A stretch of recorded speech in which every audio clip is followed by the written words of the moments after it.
Huygens, while being sick, he observed two pendulum clocks hang together by a wooden block, and he said that, well, at that point, without having any additional knowledge, he said that the oscillation in synchronization was caused by the vibration, tiny vibration inside the wooden block. Well, that was just a supposition at that period of a time, and it was in 1665. Pikovsky gave a classification for the three types of synchronization, and we have the complete synchronization, in which the behavior of the oscillators is the same, and then we have the generalized synchronization, if the behavior of one coupled systems will influence the behavior of another one. And we have phase synchronization, if the phase of the coupled systems become locked. However, systems will continue to oscillate together, but with different amplitudes. And that phase oscillation is quite applicable when it's about cardiorespiratory coupling. Biological rhythms of the human body, coupled lasers, heart cells, and many other examples serve as synchronized oscillating systems. Electrocardiograms and measurements of respiratory flow were analyzed specifically using the phase synchronization and phase synchronization method of analysis. In order to do that, in order to analyze it, different states were investigated. For example, the impact of meditation on cardiorespiratory synchronization was performed by 4 different exercises. So it was used spontaneous breathing, mental task, Zen meditation, and Kinhin meditation, performed on 9 subjects that previously didn't have anything to do with meditation. So an electrocardiogram and respiratory trace was recorded, and it was specified that based on synchronization method adopted, they quantified the technique which has been taken from the analysis of weakly coupled oscillators.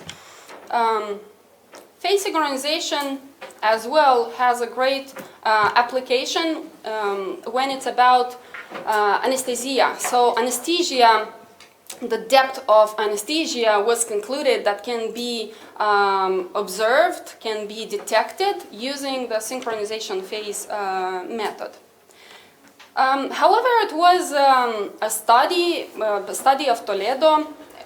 They questioned actually the true interaction between cardiovascular and respiratory system, and the aim of the study was to determine whether the synchronization is a real thing or is just a phenomena that happens randomly. And they used 13 normal subjects with 13 heart transplant patients, and in the result they concluded that yes, yet cardiorespiratory synchronization is not a major feature of cardiorespiratory interaction. The synchronization seems to be a real phenomena rather than an artifact.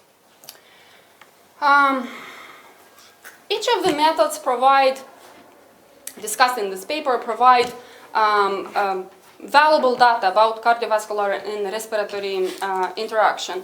But in the same time, every single method in part provides some limitation.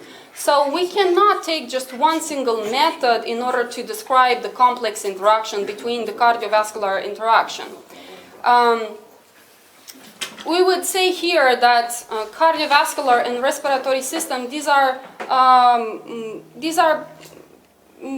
very complex, integrated physiological systems, and to use just one single method won't give the full spectrum of the information that we are looking for. If to take in discussion the advantages and disadvantages, for example, for the entropy method, well, the entropy method can solve important problems such as time series analysis, classifying dynamics, predicting appearance, identify directionality and causality, but when it's about giving an answer if we have to deal with pathology or non-pathology, well, entropy has a specific limitation, and entropy fails completely in giving the answer for that. In the last few decades, a large number of methods were discussed, analyzed, performed, improved, and developed. Now, all of these provide valuable information regarding the regulatory physiological processes of the cardiovascular and respiratory system. And we would say that since the interest for the cardiorespiratory coupling was grown a lot in the last period, we would like to see in the nearest future some new methods, some new development of these methods that will give new possibilities for diagnosis and prognosis in medicine specifically. Saying all that, I'd like to thank you. Thank you for your communication. 5 minutes for discussion, please. Questions, if you have any questions.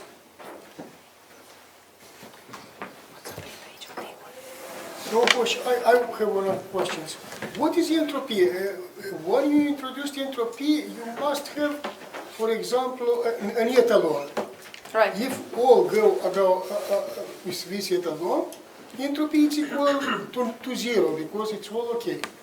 If you have some fluctuation from this etalon, maybe entropy increase. What is etalon for respiratory, for such functions? How to introduce the etalon? How to introduce? Well, I think like that. We cannot quite manage with an etalon. Let's say a healthy subject that has absolutely no cardiovascular disease or previous problems in this domain or respiratory system, that will be probably our etalon.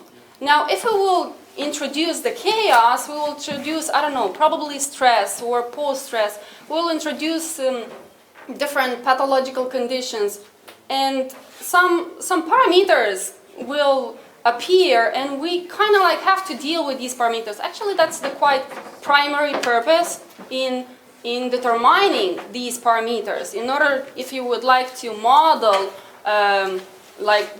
if we would like to achieve a mathematical model, yeah, that will give us the answer if we deal or not with that pathology, then first of all we have to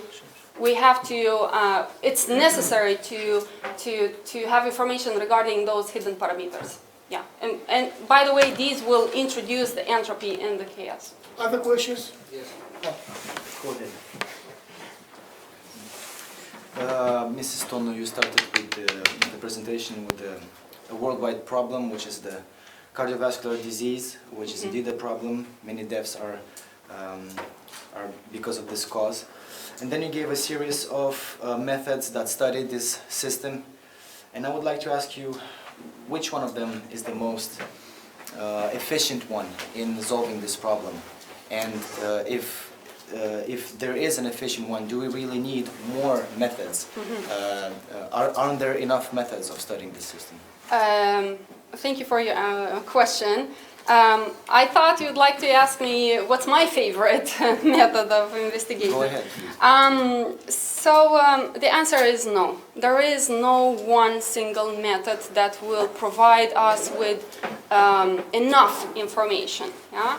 But in the same time, it's not possible to summarize all the methods in just one single study. That's super complicated thing to do. Probably in the future, someone will do it. But at this specific point, every single method has quite valuable results. And every single method is designed, studied, and developed at this specific method. So it's not perfect. Nothing is till the end done, let's say. There is empty space for development, for sure. Thank you. Thank you. No more questions. No. At coffee break. Thank you. Thank you. Thank you.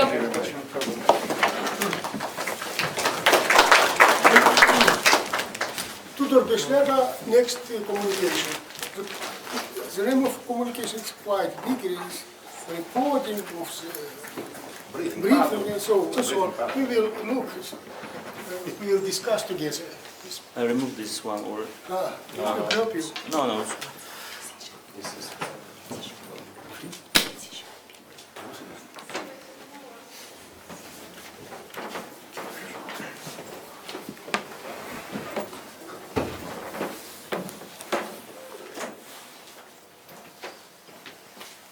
In principle, it's necessary to have a short name of your communication. Because a short name, it's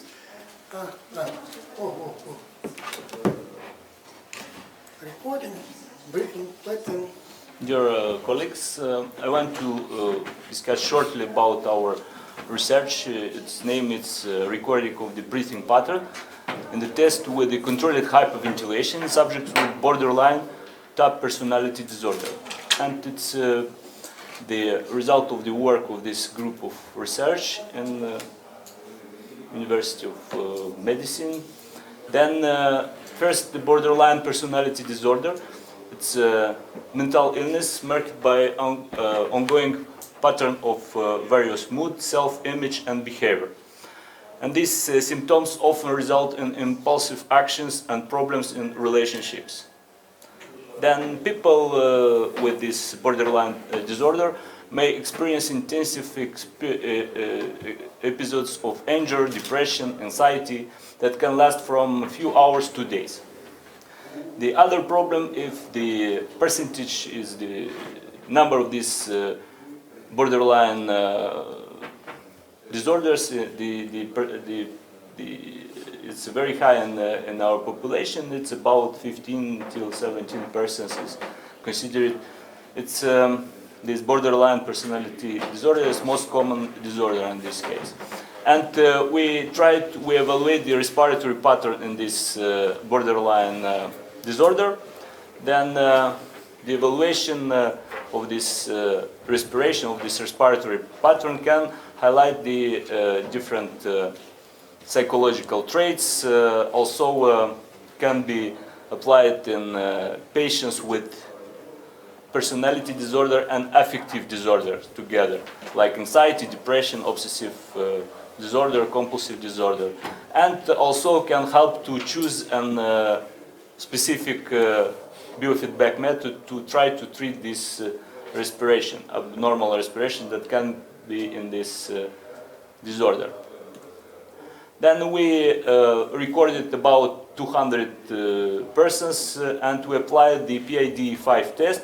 It's inventory to test the different personality disorders, and we choose, we have a normal group, the 64 persons, and borderline group, 37 subjects was from this number. We recorded respiration with the respiratory plethysmograph, and we recorded the movement of thorax and abdomen. It's non-invasive method that not change the respiration of patient, and also the capnograph, capnostream was applied, and we have checked the CO2 and the carbon dioxide in the expiration air and the nostril. Then this protocol, 5 minutes rest without emotional and physical rest, hyperventilation 3 minutes, and post-hyperventilation periods 3 minutes was. Then these are respiratory parameters, classical respiratory parameters, tidal volume, the duration of the respiratory time, and the time of inspiration, expiration, and as well as average inspiratory flow, the pressure of carbon dioxide at the end of respiration. The statistical method was ANOVA with this device. Then this it's profile of borderline patient, with the high scores of different items here, different features like high anxiety is in this patient, high depressivity, and other 7 features of this disorder. About respiration, we have observed just one difference. just the lower tidal volumes at rest, yes, and just low tidal volumes and higher frequency of respiration. Then this is only this difference was between these two groups. Really, these borderline people are healthy people. Yeah, between us there are a lot of borderline persons, but this analysis have shown a small difference. But also we observed the lower percentage of carbon dioxide in this group. Then hypocapnia, but weak hypocapnia, not severe, at rest. During hyperventilation and post-hyperventilation period, there are no differences between these two groups. Then also, another thing we did, we calculated variation coefficients for these characteristics, and the normal group was blue group here. We observed the variation coefficients are smaller for different respiratory characteristics. At rest are smaller, this blue at rest, compared with the normal, with the borderline, the green one, color green are borderline.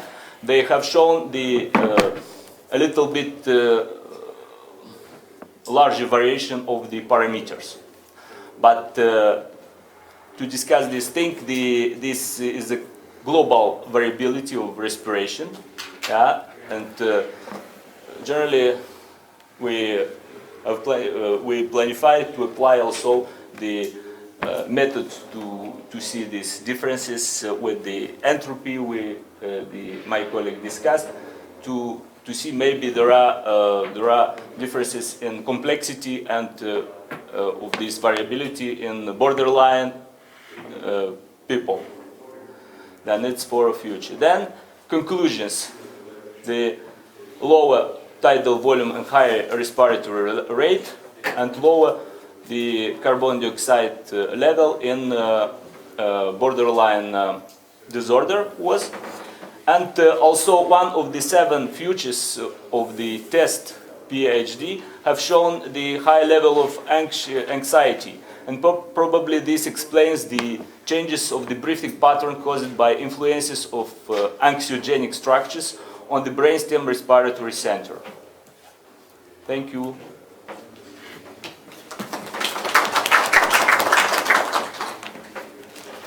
Question, please. Thank you, Professor.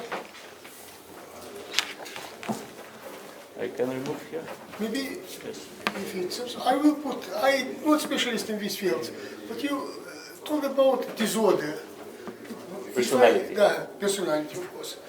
I'm a specialist in physics. If I told you about current, I inform you that the current is measured in ampere. Yes. If you told you about quantity of electricity, it's in Coulomb. Disorder. Yes. What is How a to unit? measure? Then how to measure the borderline or normality? How to Then do all of us we have different futures in our personality. We have the degree of anxiety, the degree of hostility, or other futures. It's important to quantify this. It's quantified by this PhD, this inventory for personality disorder. It's for whole world, and it's quantified just to see if these people have higher level of anxiety, hostility, or maybe other future of this. This is questionnaire just to. It's a The test. behavior, it's a test. The people should check the answers for this test to appreciate the degree of this anxiety, and this is a kind of self-appreciation. Right. We just count the values. Thank you for your other question, please, about this problem. Maybe it's interesting problem, in my opinion. Why did you choose this type of personality disorder? How it was chosen? Please. Now, why personality disorder? Because it's not a real illness, this thing. It's a character that the person, for example, the borderline is most common. Why namely the borderline? There are many other. No, there are several other compulsive disorder or Yeah, phobic disorder, but the most common is borderline. It's the largest field of disorders. It's a person that have different changes in behavior, like from the very low mood state and to high to some this emotion vary. It's the absence of buffer in this emotional life. That it's a very common thing, and a lot of persons can have that. It's a normal thing, but it's also disorder, a kind of disorder. If you compare with the majority of us. yeah, the majority of us. But this parameter may be speculated. In No, society- in but society, we apply the same. You are disorder, you are not disorder. I know we apply the same No? the same inventory for all people. There are criteria. This number is for this disorder. The profile is specific. Then it's. Thank you. But maybe we'll But change maybe after it's 5 years. necessary We'll change. to look in the future how to introduce some quantity. No, but it's changed. quantity. Every 5 years is changing this inventory, and something else. They put something else accordingly with the definition of this Thank you, disease. thank you. Let's pass to next The next other. communication. Yes. I want to remove here, but. Yeah. Sleep. Epilepsy and so on. This is Ну, ты можешь это, я можешь, знаешь.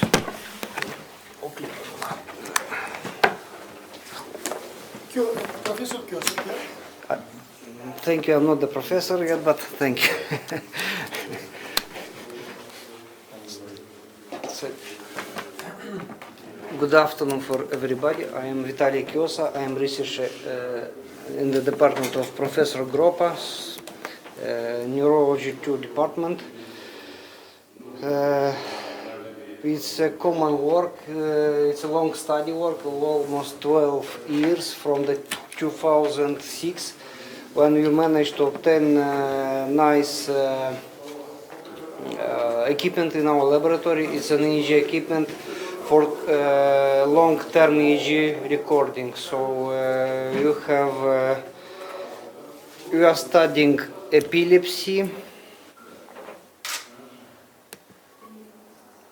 In the understanding of the most of the people, the epilepsy is related with seizures, mostly with tonic-clonic seizures, and in our study we tried to measure the sensibility of long-term EEG in establishing of diagnosis of sleep-related epilepsy.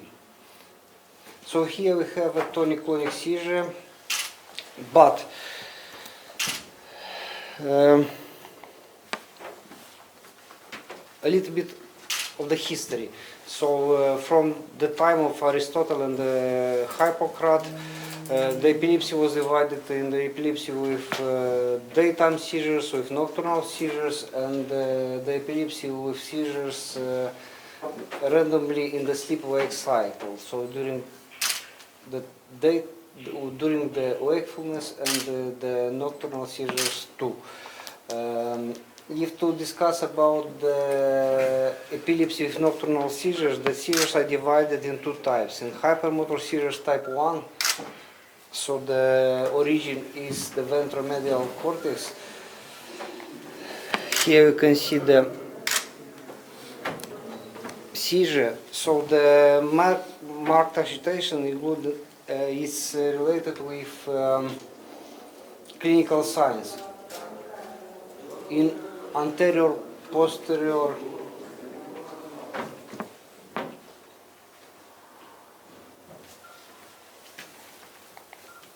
and the hypermotor seizure type 2, we have horizontal movements or rotation of tongue and pelvis is asymmetric one with tonic, dystonic posturing.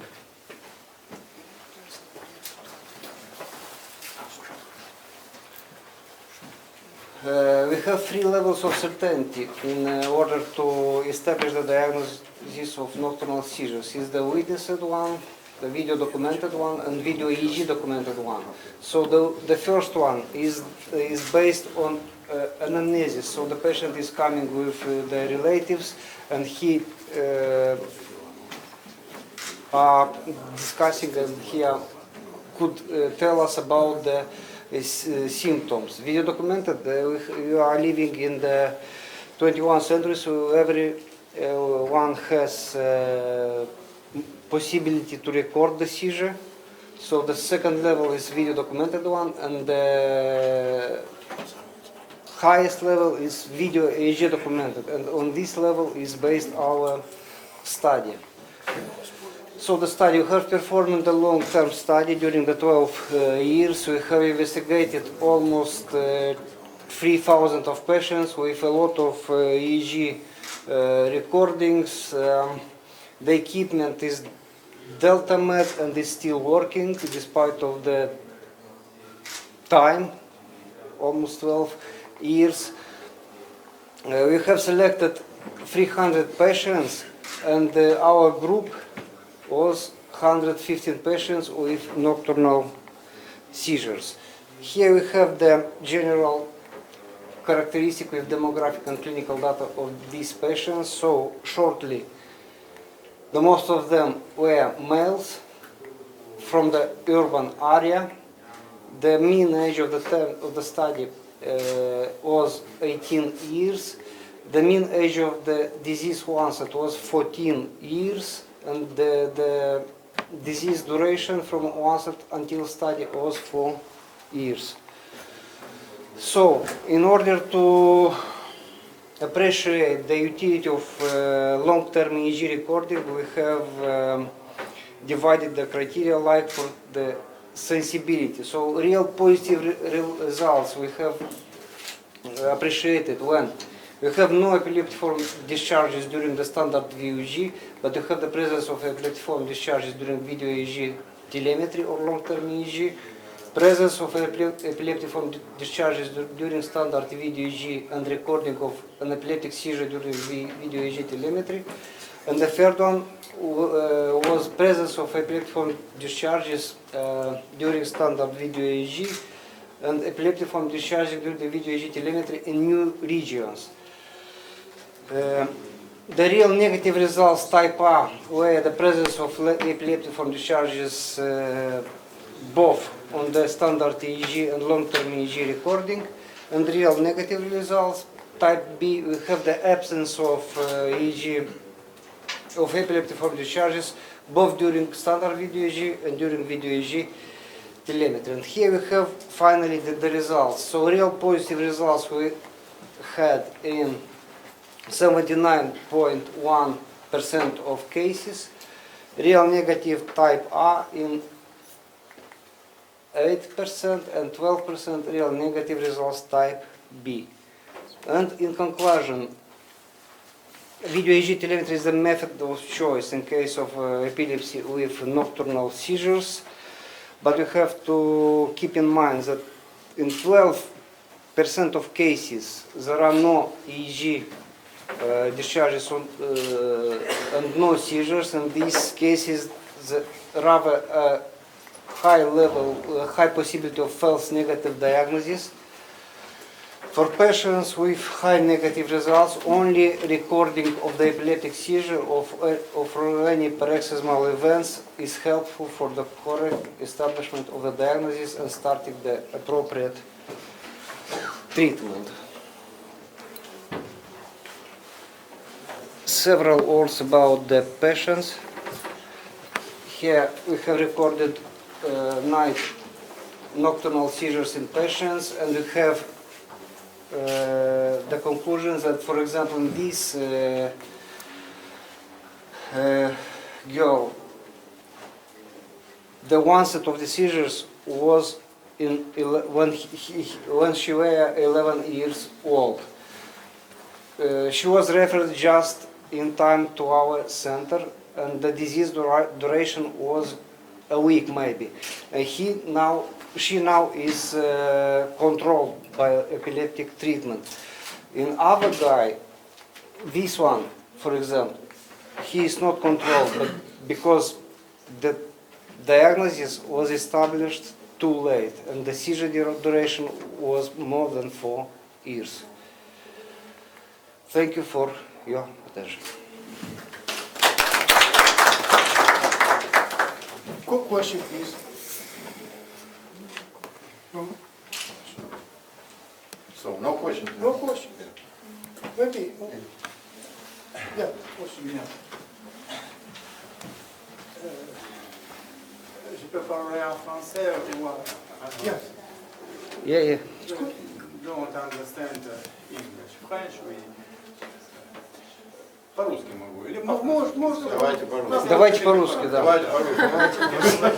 По Франции.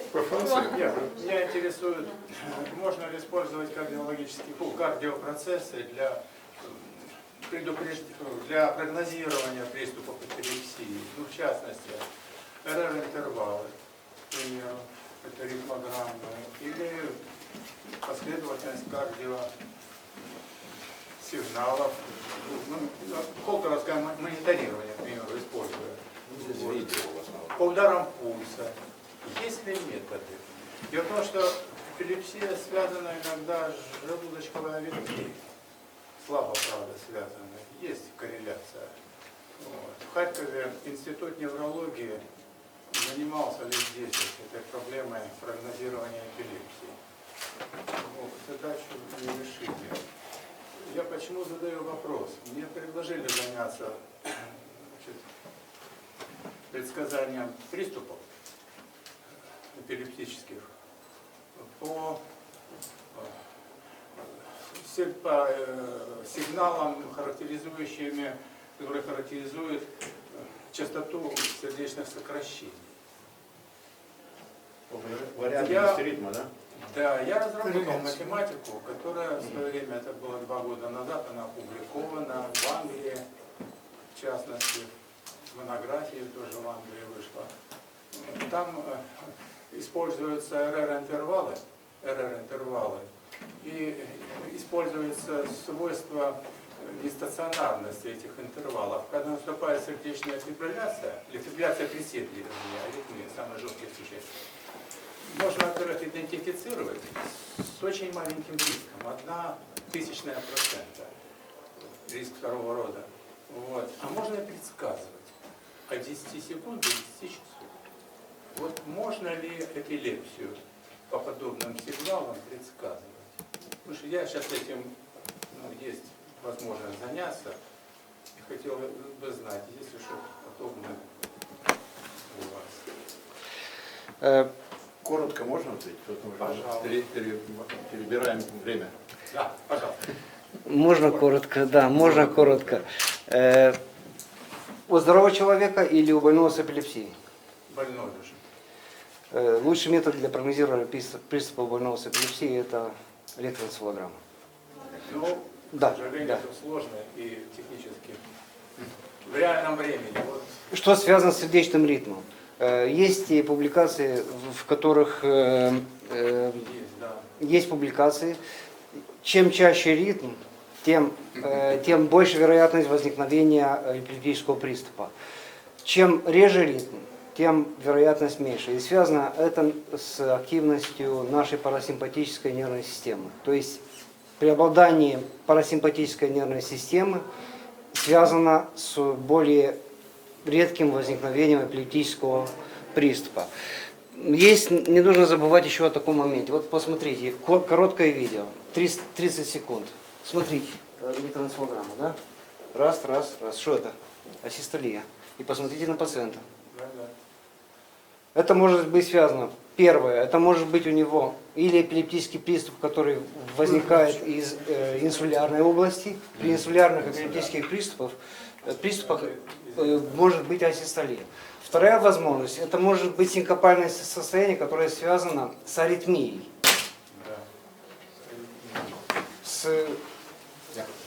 Ясно. Да. Спасибо. Да. Остальные кофе брейк. Да. Я Еще один. понял только, да. действительно используется, как вы сказали, вариабельность сердечного ритма. Это голландские коллеги, которые есть датчик, ставится сюда и предсказывается приступ. Это верно. По сердечному, по вариабельности сердечного ритма это используется.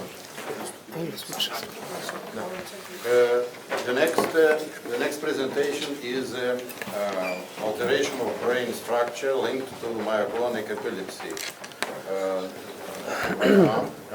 Yes, Vataman Anatoly. I ask you to Be short, shortly. It's a short presentation. Good afternoon. We are to be in time. Okay. Good afternoon. I want to present to you our study about alterations of brain structure linked to myoclonic epilepsy, also in epilepsy.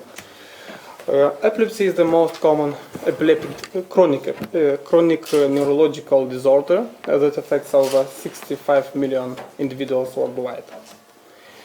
Epileptic myoclonus comprises cortical myoclonic jerks associated with specific EEG discharges, time-locked with and proceeding EMG recording muscle contraction.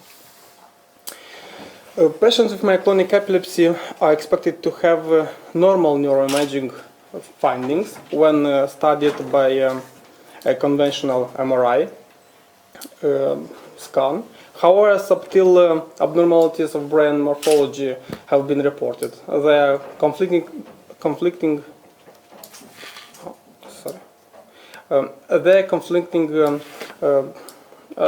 findings regarding which brain regions are involved and what type of abnormality occur. The purpose was to characterize the cortical and subcortical volumes in patients with myoclonic epilepsy. We quantified brain structural measures extracted from 3 Tesla MRI made by a specific protocol, epilepsy protocol, across 40 patients with myoclonic epilepsy and 40 healthy subjects. Some demographics data. The mean age of patients was 25 and in healthy controls 23. Disease duration was 10 years. The mean age of seizure onset was 14. And the majority of patients besides myoclonic seizures have other types of seizures, like tonico-clonic seizures, generalized tonico-clonic seizures in 83% and absence seizures in 18%. Cortical volumes analysis showed significantly lower cortical volumes in following clusters as superior parietal cortex, postcentral cortex, fusiform cortex in the left hemisphere, and the middle temporal cortex in the right hemisphere, precentral, superior frontal, and precuneal cortices in both hemispheres. Subcortical volumes analysis showed some differences in caudate, bilateral caudate, and thalamus. There is a reduced volume. Here are lower volumes of left and right thalamus and the caudate in patients with myoclonic epilepsy compared to healthy subjects. And these findings of reduced bilateral thalamus volumes as well as selected cortical volumes support the hypothesis of aberrant corticothalamic networks in epilepsy with myoclonic seizures. However, our data suggests that structural abnormalities may not only be confined to the thalamus and cortex, but also affect the basal ganglia. That's a short presentation. Thank you for your attention. Thank you. Very important moment because till now we haven't the special methods to analyze intravital without non-invasive the brain volumes. Yeah, This is a very important moment. There are questions? No questions at coffee break, yeah. Thank you. Thank you. Thank you. Very pioneering study, yeah, pioneering. So the next is the presentation is under the nomination the dense array electroencephalography-based electrical source imaging. Wow, very sophisticated. Yes, Of interictal. Yes, the I will bother discharge. you. Yes, discharge. Yeah, there is. I will bother you again. Also, Yes. Mr. Kyosa, yeah, also, yeah. This is one group. This all authors are from one group, very sophisticated and very. So 5 years ago we have obtained one equipment in order to record the high density EEG with 256 electrodes. And this EEG was introduced maybe 15 years ago, this kind of EEG, but it's very important in order to obtain EEG and to make a three-dimensional approach of the brain in order to appreciate the epilepsy focus. Some data, some figures. We have 7.7 billion of world population with 0.6 till 1% of prevalence. We have 77 millions of people with epilepsy, and 25 millions are experiencing seizures with different frequency, from one seizure, several seizures per day, maybe one seizure during a month or a year. So it's very important. It's not a high mortality, but it's affecting the quality of life. And for these 25 millions of people, it is necessary to find a procedure, a method to obtain a seizure control. Now, what is the approach of these patients? It's epilepsy surgery, but in order to perform the epilepsy surgery, it is necessary to know and to appreciate where is the focus and can it be removed in order to obtain the control of the seizures. And pre-surgical evaluation is proposed in two phases, the non-invasive one and the invasive. The invasive is very complicated, especially for Republic of Moldova. But there is a non-invasive one, when you can appreciate the epilepsy focus, and in this way the high-density EEG is one of the possibilities. It was proposed in 2003 by Lanz. He increased the quantity of electrodes from 31 to 63, but in 2004, Michel et al. From Geneva found that source imaging with 128 channels EEG led to correct localization in 93% of the patients with epilepsy. How could be estimated the focus? So, if you are recording EEG with surface electrodes, no, you can find the epileptiform discharges, and by this EEG we can find the inverse problem, so we can find the epileptic focus, three-dimensional one. So here is the equipment, here is the net or the cap with 256 electrodes. You are recording the biopotentials of the cortex. These biopotentials are the results of the balance of the interaction between deep structures and cortex, you know. The methodology, you are recording 2 hours, then you are selecting. Very clear, yes. Very clear. Then you are selecting the spikes, the focal spikes, then you are cutting the spikes, you are summarizing the spikes, and finally we are obtaining an average which is analyzed. Yes.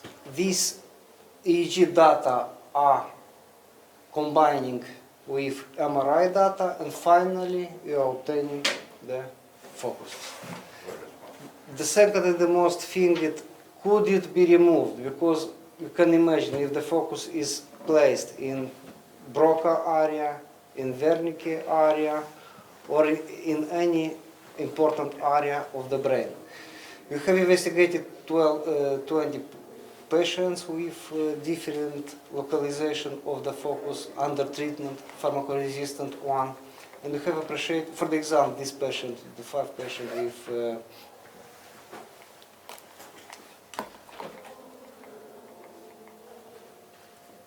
we focus in the temporal region. The results, electrical sources of epileptiform discharges were detected in all 20 patients. In 18 of patients, the localization was concordant with patient seizure semiology. The most frequent source was identified in temporal lobe.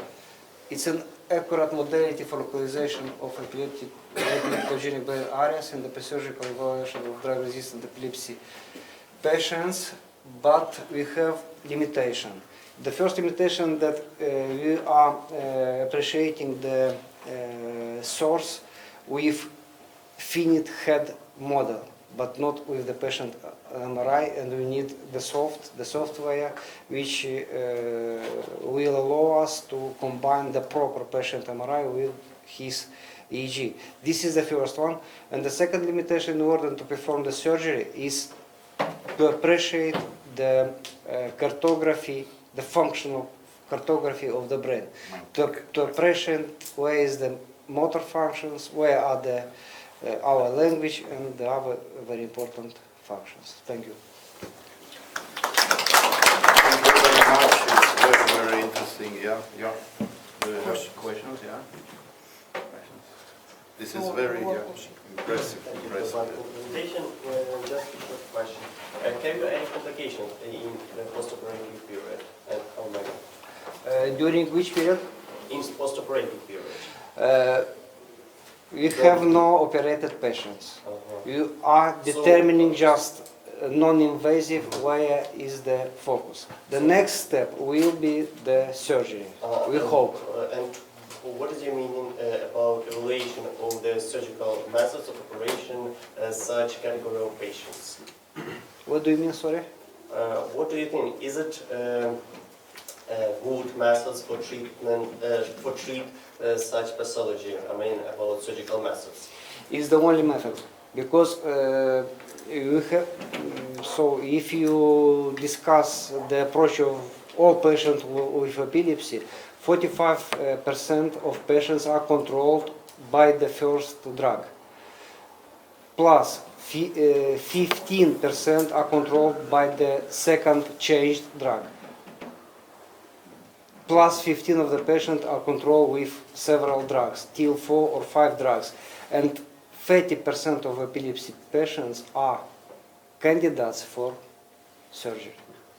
And we have 4 angel classes of outcome after surgery. And in this case, the best results are the patients with temporal lobe epilepsy.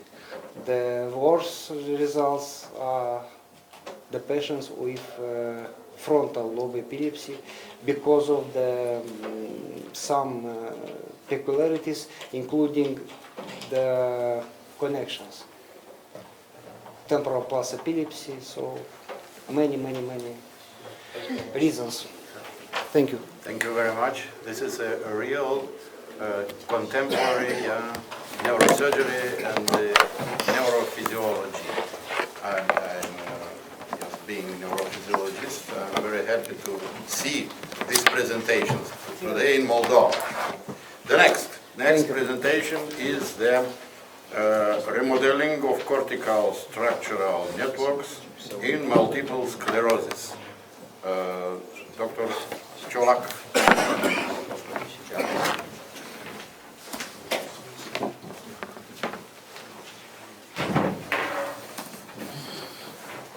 Dr. Cholak represents our university, medical university, and a center from Germany, from Mainz, yeah? Yeah. Yes. Germany, Mainz.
Prognozare.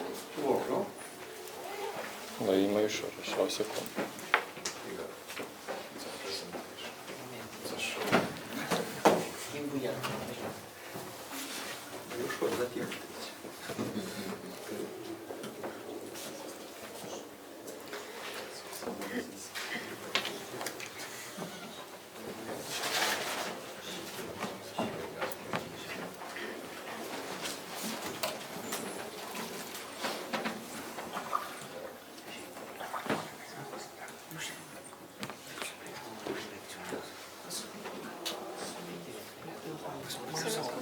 Там внутри с конборды.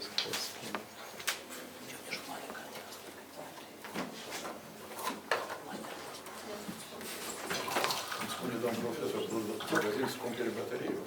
Ну, батареи сам, да, человек. Ну, да. Посмотрите, на опас. Энергия нормально. Да.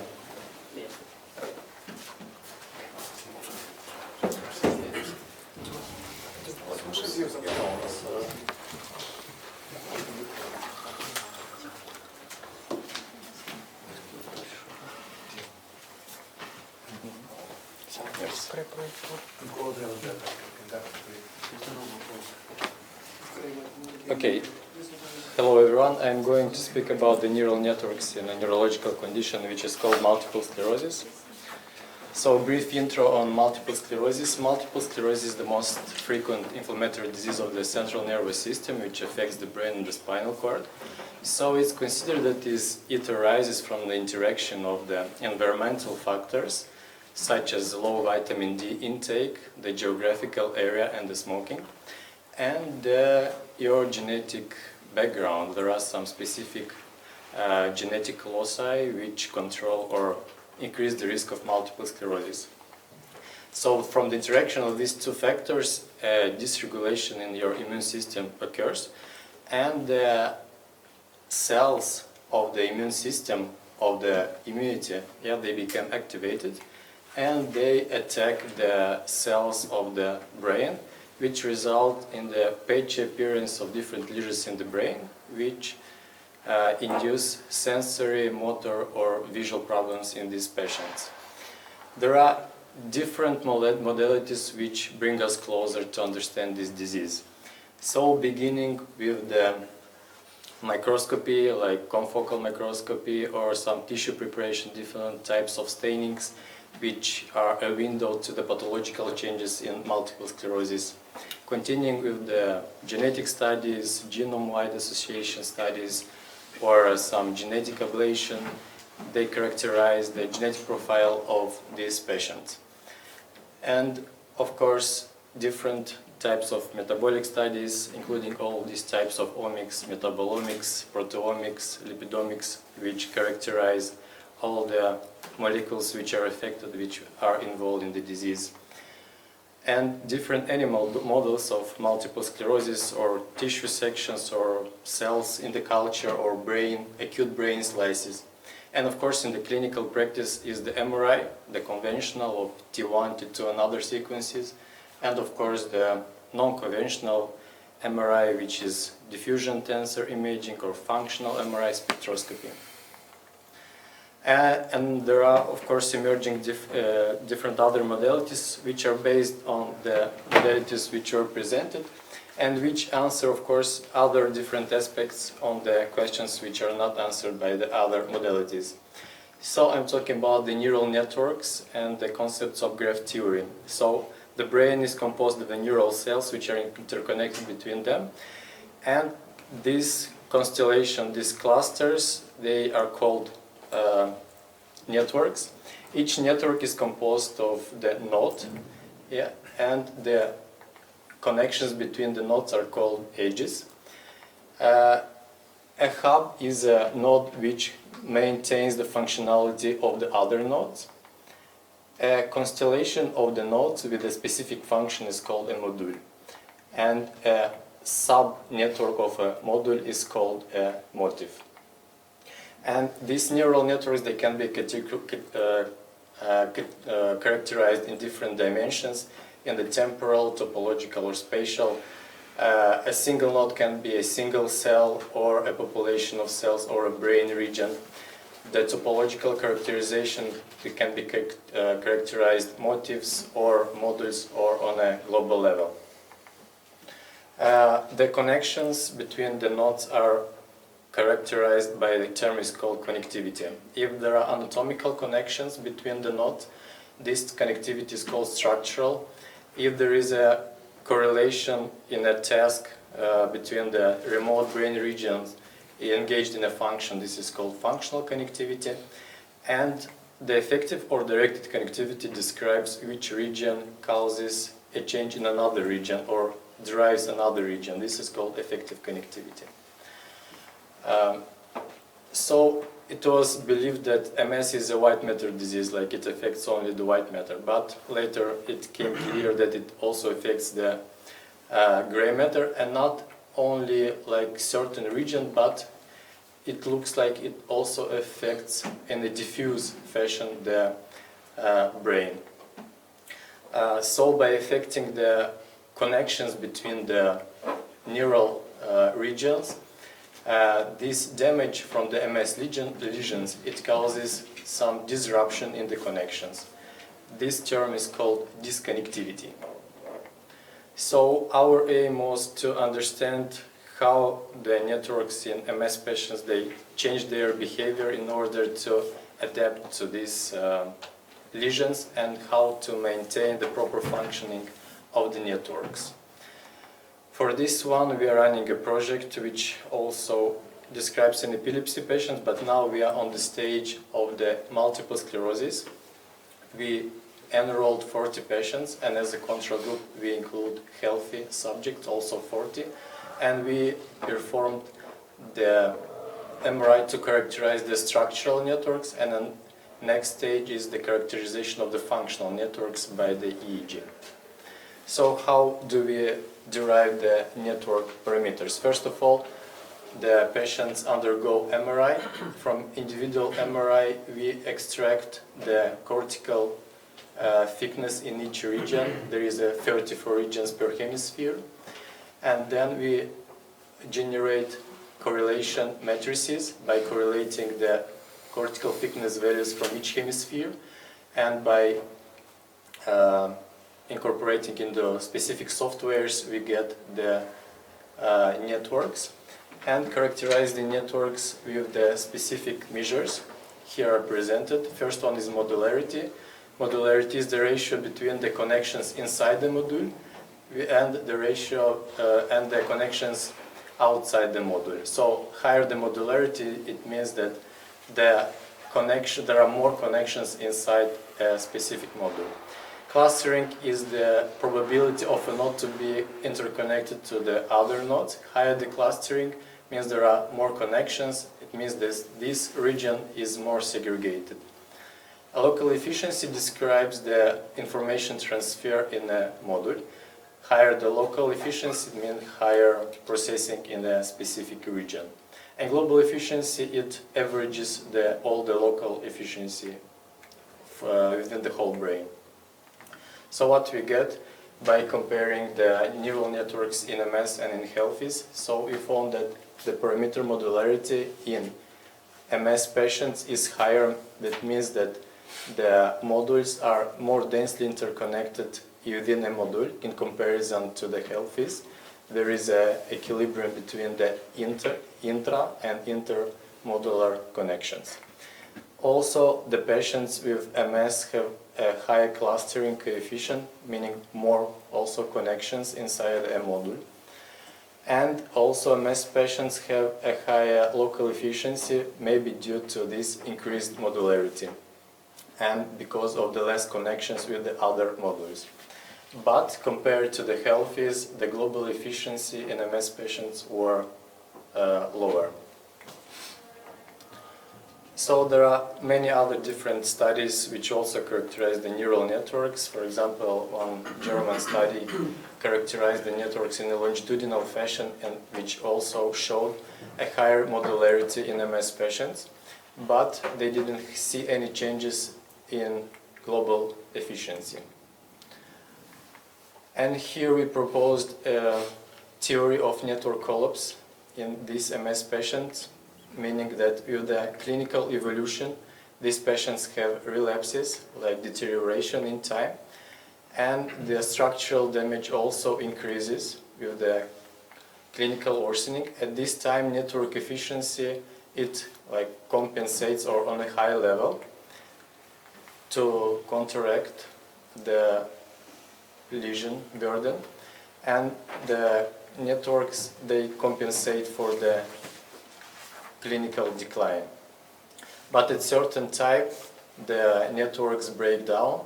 It's called a collapse. So the network cannot more counteract the structural damage, and they break down, and the aggravation or clinical progression takes place. So in conclusion, we showed that the patients with multiple sclerosis have an abnormal organization of networks, and they are characterized by stronger connections inside the module because of the disconnection of and loss of connections between the modules. And perhaps this is a way to counteract or to adapt the networks and in the conditions of ongoing tissue damage.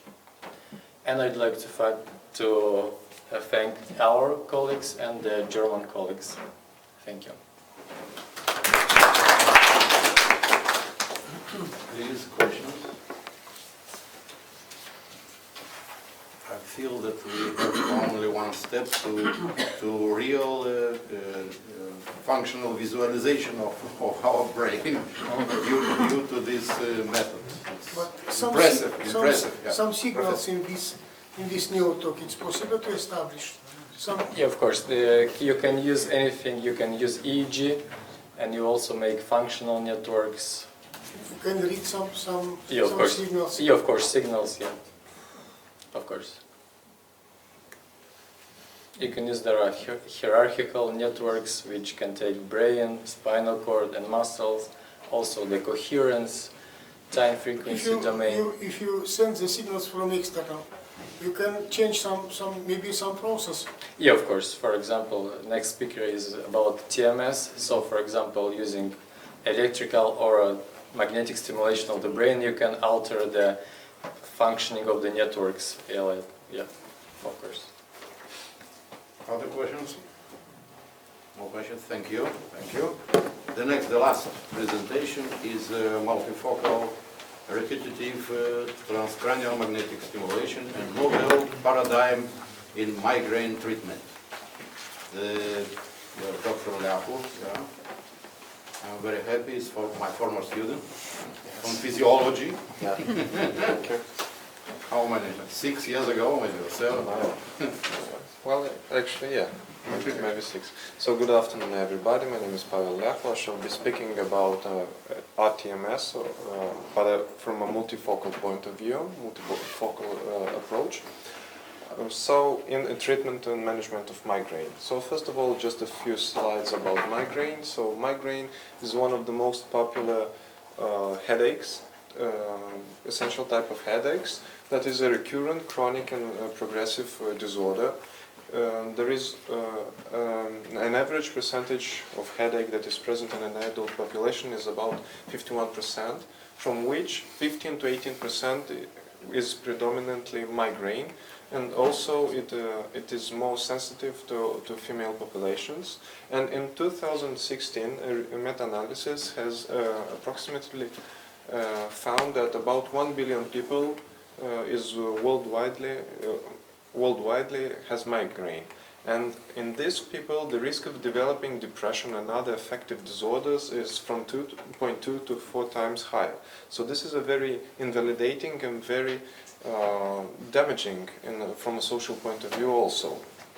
So there are different organizations that have emitted a classification of these disorders. There are different types of migraines, with aura, without aura, episodic and chronic migraines. This is more interesting in a medical point of view. But the most exciting and interesting in migraine and in understanding migraine is its pathophysiological mechanisms. The mechanisms that result in that headache that is so widely known.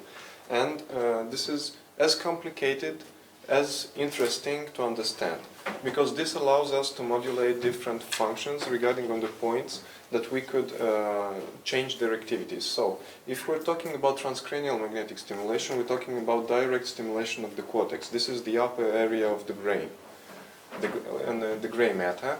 We're talking also about deep brain stimulations. There are some studies that stimulate and affect the activity of deeper brain function structures, but there are also other different techniques of neuromodulation that approach the peripheral nervous system and stimulate the inputs that come from the outside and get to basically the core of the migraine pathophysiology, that is the trigemina cervical or vascular complex.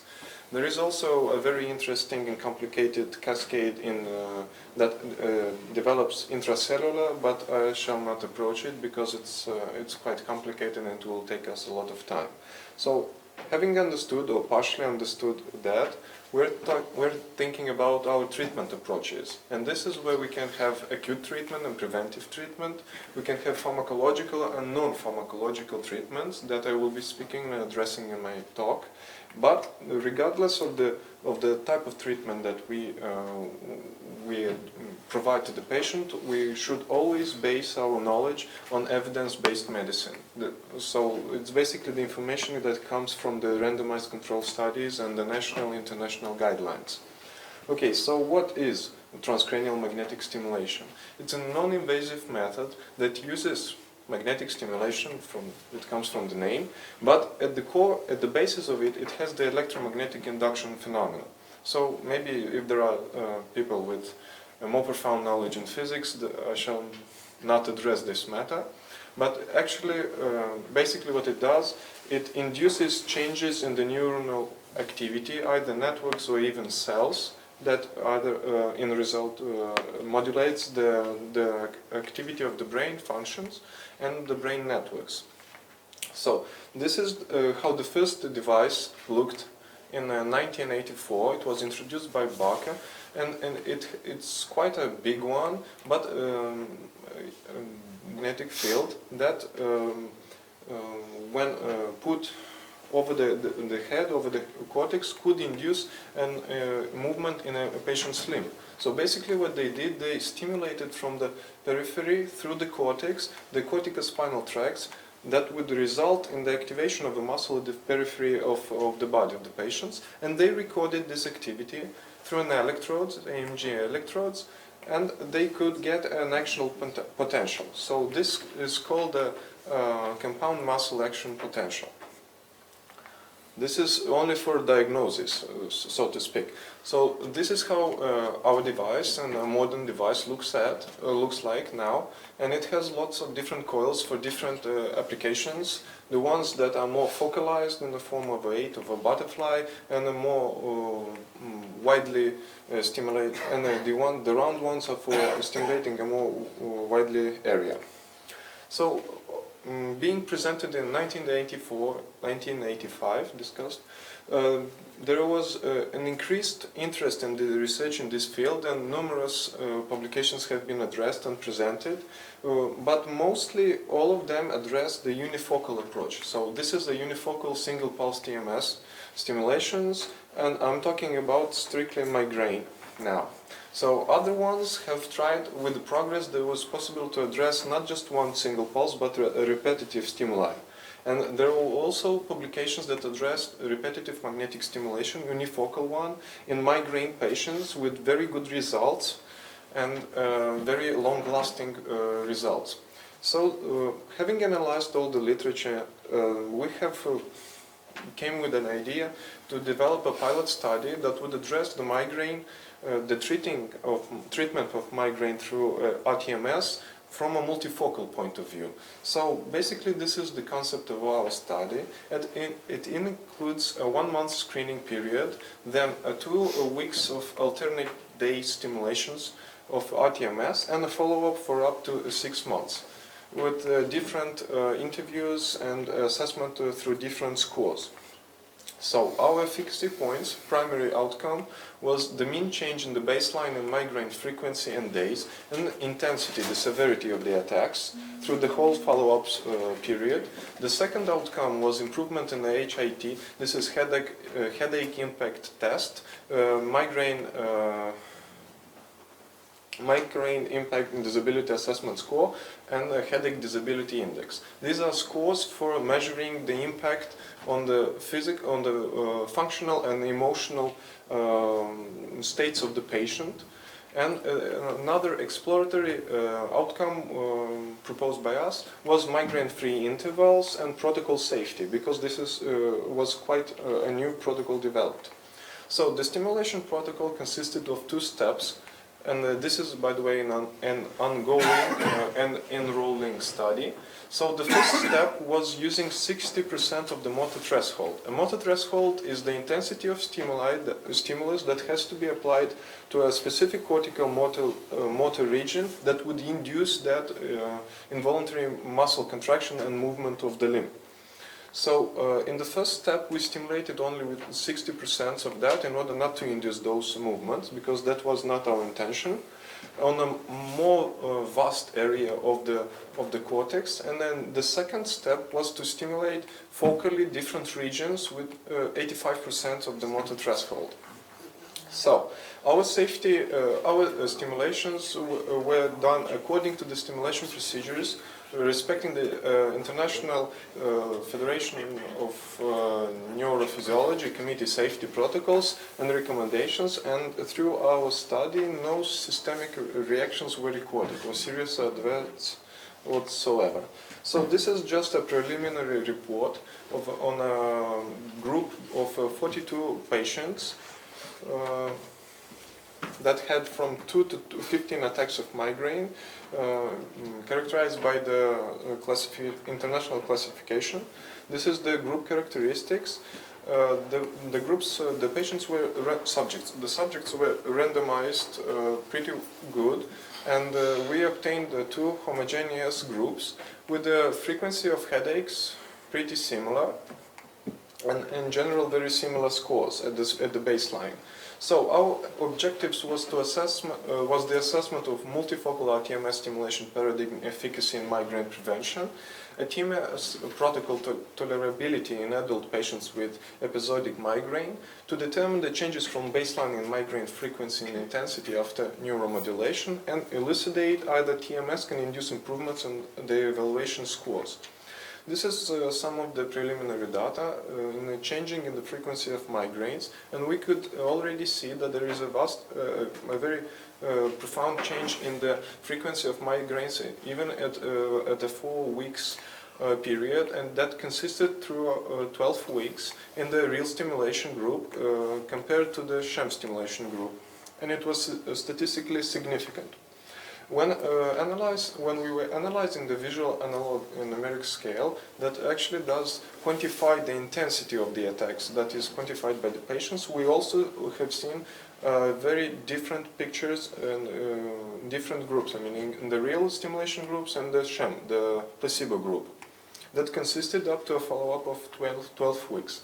The same thing happened in the headache impact test, and basically in migraine disability assessment score that we had performed, we have seen a decrease in the scores in both groups that consisted for a period of up to 12 weeks, but it was not statistically significant within groups.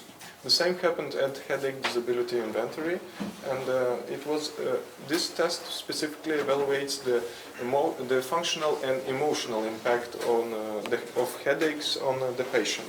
And we have seen that there is a change that persisted for a term of 8 weeks, but it was again not statistically significant between the both groups. So possible mechanisms that could explain this was that RTMS may induce local long-lasting effects of blood flow, peripheral nerve sensing, or the release of cytokines of the inflammatory peptides, modulate the cortical excitability directly, neuromodulate effects of the peripheral input nerves, and may have a possible vasoconstriction effect over trigeminally induced meningeal vasodilatation. That's it. Thank you. Thank you. Any question? Some microscopical interactions, magnetic fields, Yes. with cells, with Bryan cells. Yes. Do you have some conception about this interaction? Yes. Yes. Well, the papers that are present at the moment, there is also. So we don't widely understand the concrete mechanisms, the specific mechanisms that happen in the cells. There are studies that suggest that there is an increase of different neuromodulators and the blockage of different paths that lead to the inflammation. It's only experiment. Yes, yes. It's not very sure. We're not very sure yet. Yes. Any other questions? No questions, thank you. So, who wants to, we have maybe 5 minutes for discussion, general discussion, yeah? Yeah. You want to? Maybe you, Oh, I- professor of physics, you are professor. Of physics, yeah. From your point of view. From my point of course, in my opinion, it's a nice. Today we was a nice section, interaction of signals with Bryan and with neurons. Of course, for a physicist, it's important to understand the mechanisms and to put some quantities.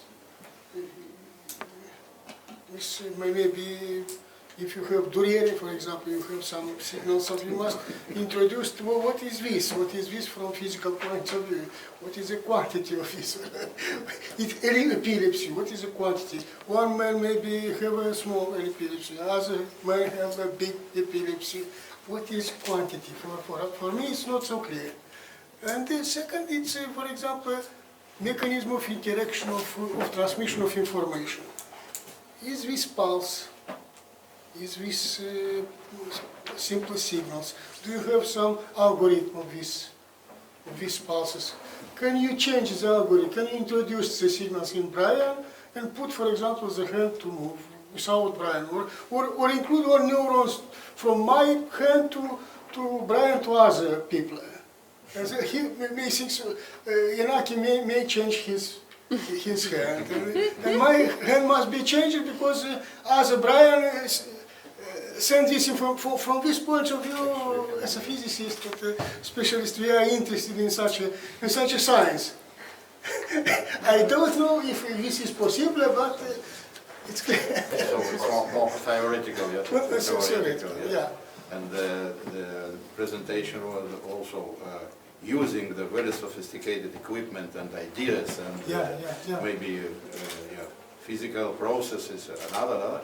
To make more practical, to diagnose, to treat, this is the idea. So, our section, biomedical signals and image processing, it's like not so, the presentations are more clinical, but using, I emphasize, using the new technologies, very sophisticated technologies, maybe we need sometimes, but these groups use the technologies that are proved, widespread, not something new, very new. And this is but it is very important for practical medicine,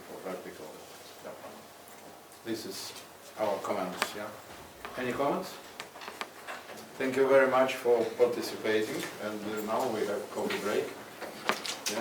Maybe you don't, Mr. Professor. You want? No? It's fine. tissue engineering. I'm waiting for you for the next step. After the coffee break. Thank you. Please come.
And also, yeah, okay, thank you, Mr. Chairman.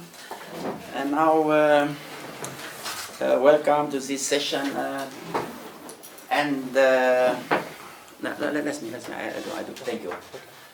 Maybe you know, is someone who know what represents this artifact found in Antikythera?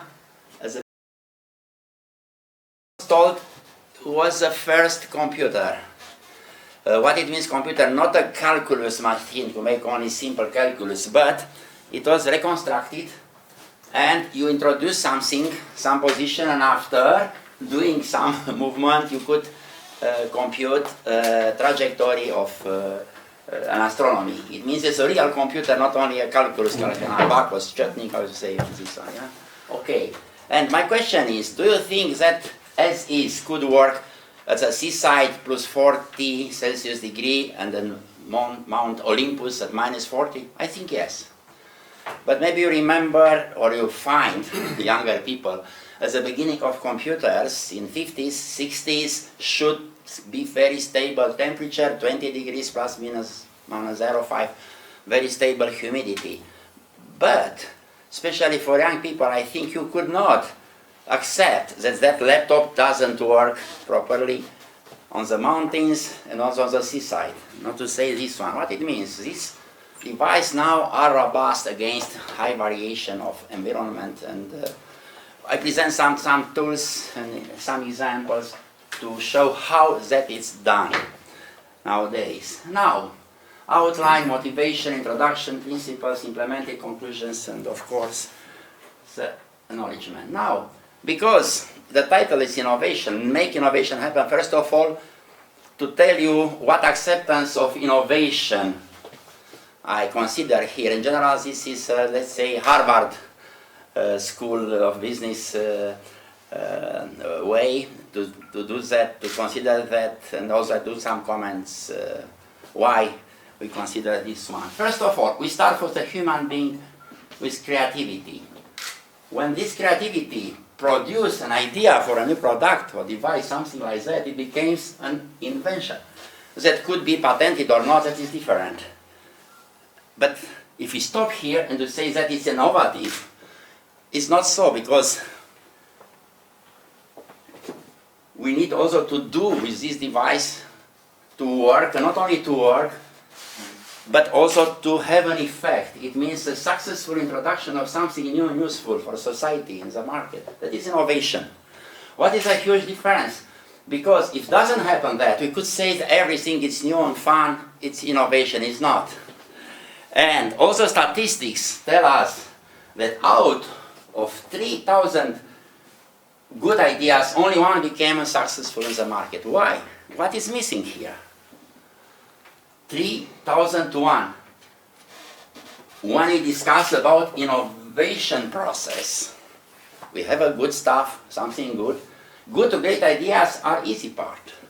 What is difficult, to select the right idea and to implement, that is the hard stuff. But last 20, 30 years at least, some scientific tools come into place to help this process happen, and I have done that in Hanuel corporate, working in 13 years, also in R&D and also in implementing that in Six Sigma organization, if this name tells you something. Now, purpose, motivation of this paper, in general of this approach. Please read this one and tell me if you find this discussion. This guy, we cannot implement a stupid design. And that guy, my prototype is perfect in my lab. It's done. What I need you to take care about how it's done, is manufactured, and how it works. We'll see later. And you know Homer Simpson, this person, characters. And if you look to this discussion, maybe could say for one person, something like that. It was presented in Hanover by Vice President of Research when he do some funny idea and he present us this. Pay attention on that. Okay, now, let's go further. These methods will smooth the way from lab to fiber market, and I show you how. Now, let's discuss about TRL. Maybe you know about TRL. Was first presented by NASA and are the stage from the idea identified to commercial deployment. First stage, it happens in the lab. But what happens in the lab actually? Generally, we have a good technology validated in the lab. We have a transfer function, that's good. We know how it works, our concept. We have very, in our research institute, university, very expensive installation. And we are very happy to fix the inputs very precise and to get a very precise output. And what is, we celebrate the success. It's Krikova, yeah, it's good to have Krikova here. But next, we publish, is nothing bad with that. But it's also a long way to do, also in the lab. Why? Because what really happens is a TRL4 wall, maybe you know this one. It means we stop here and do like that. PhD student, they develop everything, make nice, but after 5 years they leave the university and come new people and have to start from the very beginning. And these are need a continuous source of this supply of this technology for European needs. That's why we came to ACST, which was found in 2006 and became a first European supplier of shortcut technology for telegas applications. Okay, now, as I told, ACST was, I'm sorry, I just tried to shortly introduce the ACST. Found in 2006, then in 2007 or something here, got first ESA project on the development of this technology. In fact, since that time, ACST had about more than 15 research and development projects with the European Space Agency on diode fabrication, then on fabrication of integrated circuits, MMICs, for telegas applications, modules, and even customized systems at the moment. The ACST was found at the University of Darmstadt, but later the company started to grow, and therefore we had to move to our old facility. And we found a facility in near Frankfurt. It's about 40 kilometers from Frankfurt airport, and it looks like this. We built a clean room facility there. Here's some picture of inside of clean room photolithography, yellow room measurement and assembly techniques, and also very important, we have long-term reliability testing facility for space qualification, which is very important for ESA space projects. Okay, the product palette, we started with diodes, discrete diodes, and then we moved to integrated circuits, which look like this, and then moved to modules, and this is also kind of modules there. And now we also have sources and subsystems in our product palette. And that is important because the advantage of ACST is that we have the technology, chip technology, and high frequency design in the same hand, in the same house, and that gives us advantage, a short loop between development and production, measurements and qualification. All these have in house, and this gives us advantage. And due to this fact, we are now leader in Europe, and in some areas we are leading worldwide concerning the parameters. Okay, now let's go back to telegas technology. How to get this information from telegas radiation? Of course, we need receivers. Here, basically there are two main groups of receivers. Shortcut-based, I mean, room temperature operation. It is direct detection, which is based just on filtering, amplification. Telegas, it is like this. You now see amplification, filtering, and detection. Like that, just direct detection, envelope detector, and you have output. So this is one. And another type is heterodyne receivers, it looks like this. So in this case, we have a transceiver, but in fact it's similar. So we need a local oscillator source, then we need a mixer and IF amplifier. Both are very nice. The advantage, the disadvantage, I will show later. If you go to direct detection radiometers or receivers, the advantage of this type of receiver is that they do not need a heterodyne power, a local oscillator source. And that's a huge problem for high frequency technology. And I will tell you the main challenges. I will tell in the next slides. These slides about direct detection radiometer. And this particular radiometer was development of frameworks of ESA projects.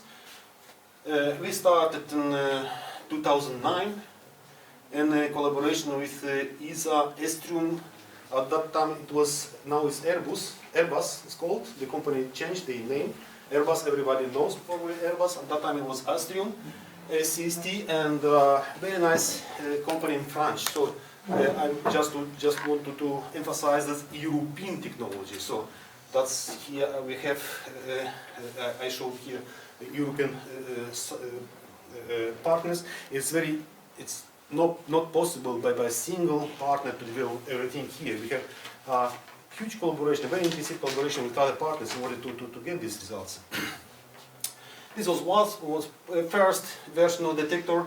We developed diodes. First version of detector, then we go to the reliability study, first preliminary reliability study for space application. This is a second project, and this project we collaborate with VTT Mililab in Finland, Helsinki, yes, and ESA and SCST. And this project, SCST was the prime contractor of ESA, and here was a subcontractor of Estrium. And nowadays, the third phase of this project is running. Again, SCST is working with Airbus, the Defense and Space. Now, Astrium now is Airbus Defense and Space. With there are divisions in Spain and Germany and France and England. So with these 4 divisions of Airbus, we are working together now. And DA design in Finland, Fraunhofer in Germany. So these are just a few partners which are working on this direct detection radiometer for 89 gigahertz. It is written somewhere. 89 gigahertz direct detection radiometer. Okay. Yeah. Okay. And this is done from METOP second generation program of ESA. It's a space mission. And it is exactly for the problem of space observation, for Earth observation. So it's planned to start a series of satellites which should cruise around the Earth and do imaging of different climate parameters. For instance, temperature map of water in ocean, or how much ice float in the atmosphere, and so on. So many very interesting things. I can tell hours about this. I will not bore you with these details. Anyway, so that's the preliminary flight model of this receiver, and you see here in the heart of this receiver is a CST detector inside. Okay. Good. Now it's the same project, just to show you how the test bench is built, and it's just for testing and qualification. Okay. Another type of receivers are heterodyne receivers, as I told already. Heterodyne receivers are used, traditionally used for millimeter, sub-millimeter wave, and even terahertz up to, I think, up to about 4.5 4.7 terahertz are used these receivers, and that is because at higher frequencies there are no amplifiers which can amplify the signal. Now you can put, if you put this detector without amplifier in front, it will work, but sensitivity will be very low. You need a strong signal to detect it, and most of the time the signal is not so strong enough to detect. Therefore, we need this either to put this amplifier in front to increase the sensitivity, or to use a heterodyne technology. The drawback of heterodyne technology is using of local oscillator source. If you're talking about terahertz signals, we use a traditional mixer, which is main heart of the heterodyne receiver. It needs about between 2 and 5 milliwatt of local oscillator power to bring it to an optimal operation point. And that's a big challenge for higher frequencies, because there is no amplifier, I said again, which can amplify this power to satisfy the requirements. Nevertheless, here I just show also mixer based fabricated ACST, 300 GHz with state-of-the-art properties, parameters, performance, and also very low requirements for local oscillator. You see here you just need about only 2 milliwatt, which is less than usually 3 to 5 people need, but nevertheless 2 milliwatt we still need, and that's another challenge for high frequency, as I told before. There are, apart of that, there are not only need for local oscillator sources, but there are also other applications which need or require or desire high power at millimeter waves and high terahertz frequencies, like radars, infrared chains for local source I told already, source for wireless data transmission systems, illumination source for security, active imaging, new imaging applications, and so on. What we have at the moment, we have vacuum electronics, backward oscillators, lystrons, and so on. They may provide kilowatts of power, but they need also kilovolts of voltage, and they are tube, they are huge, and they, for many applications, are not suitable. Solid state oscillator, like gun oscillator, impact oscillator, and so on.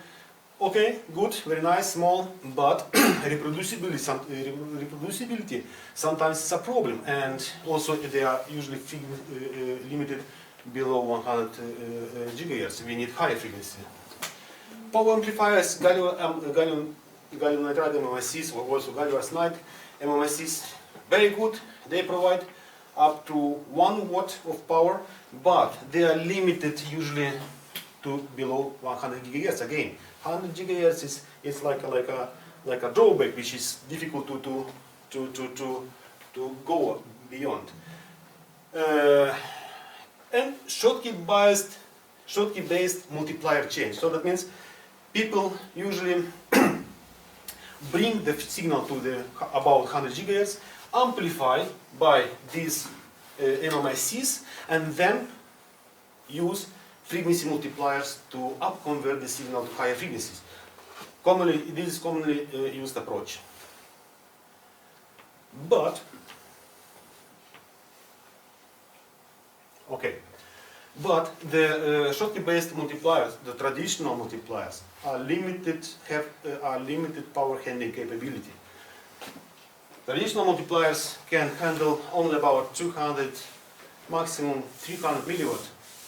If you give more power, they just burn, because at this frequency, the multiplier diode should be very small, and the power density is very high, temperature is very high, and it burns. What people is doing to overcome this problem? power combining approach. So that means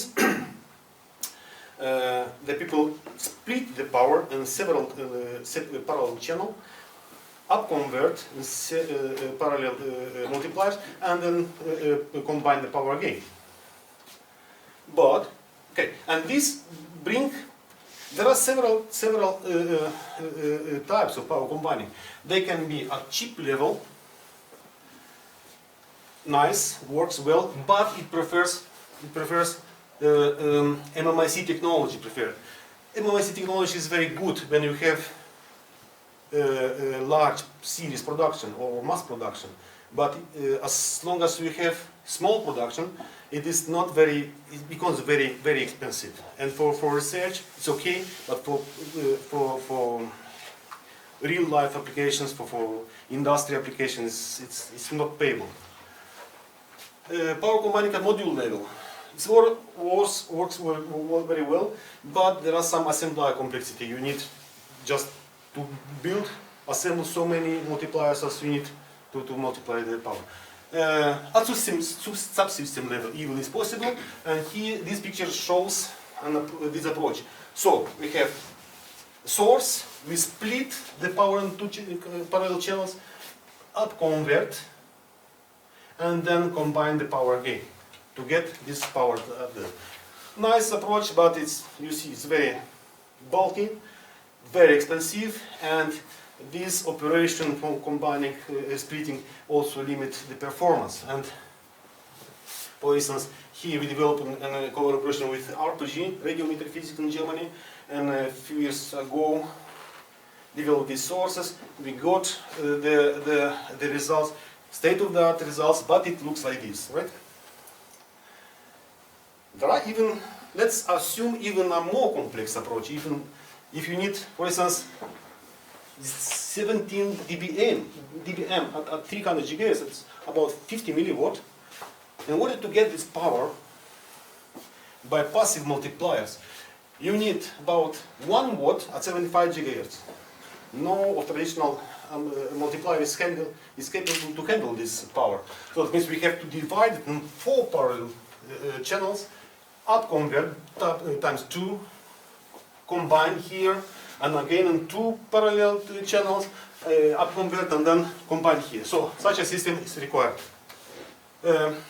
SCST developed a new technology which is called high power multiplier technology, and